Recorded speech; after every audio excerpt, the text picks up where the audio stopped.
To be more serious, we still have 600 million people in Africa who do not have access to electricity. That's about 43% of our population. Yet Africa has untapped resources. We know that from a renewable energy perspective, Africa is number one. 60% of the resources are based actually in Africa. We have all the key components, whether it's a lithium, whether it's all sort of, let's say, rare earth minerals are actually in Africa, and we have all what it takes so that we can succeed the green transition. Second, Africa has the demographics. By 2050, 2.4 billion people, with 1 billion under the age of 18, which is very important. But at the same time, also, Africa has waved through a lot of challenges. We've seen the COVID-19. It has actually impacted negatively African economies. In Senegal, for example, our growth rate went from 6% to 1.5% during COVID-19, and in many other countries, it was actually a recession. Third, many African countries have done a lot of reforms to attract more private sector. Some have succeeded, some needs actually to do more work to attract actually more private sector. This potential offers a unique opportunity to Africa to accelerate its energy transition, but also to the entire world to build an inclusive green economy that is resource efficient, non-polluting, just and equitable. An opportunity that should not be missed, and that should also benefit the people on the continent. A green economy approach will allow African economies and African countries to transition to a greener energy generation pathway while meeting their growing energy demand to build strong and green industries and transportation systems, and to achieve food security in a sustainable manner.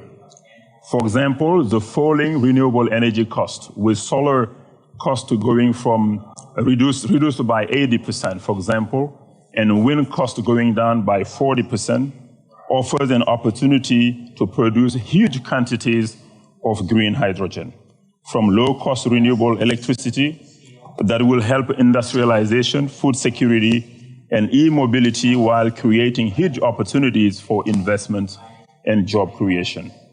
To achieve this goal, the continent needs to attract massive investments, although very little of the available global funding is channeled to Africa. We need about $130 to $170 billion a year. The gap today is $108 billion a year. However, Africa shares on green bond market today is almost zero. We are at 0.01% roughly, which is nothing compared to what is being done internationally. In the meantime, our partners in the developed world are struggling to meet the commitment to have $100 billion of climate finance channeled to our countries. In the meantime, also, most African countries are dealing with day-to-day priorities to the detriment of the huge investment needed in green projects. Many countries are dealing with health issues, with other priorities, so don't see the importance to channel budget money into sort of paying the green premium today. So, the rest of the world should help Africa actually meet that requirement. What we need to do today to leverage more private sector, number one, build a strong pipeline of bankable green projects, and in a faster manner. Number two, have the business environment. We are having that, but it's not enough. The taxonomy and regulations that investors are comfortable with. We are doing that, but it's not enough. Enhancing public sector capacity. That is one of the most important things.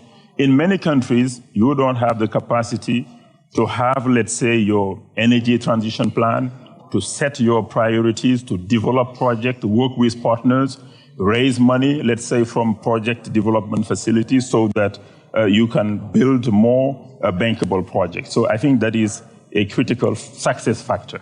I've seen countries where you attracted private sector, blended with, let's say, the government official, the civil servants, working together, that has generated actually more deal flow. 4, leveraging technology, that is very important. This is why actually the African Development Bank, Africa 50, and the African Union have created the Alliance on Green Infrastructure for Africa, with several partners already sort of expressing a strong interest. The goal is to mobilize project development money and project preparation money up to $500 million in several clauses that will enable us to develop projects to the tune of $10 billion.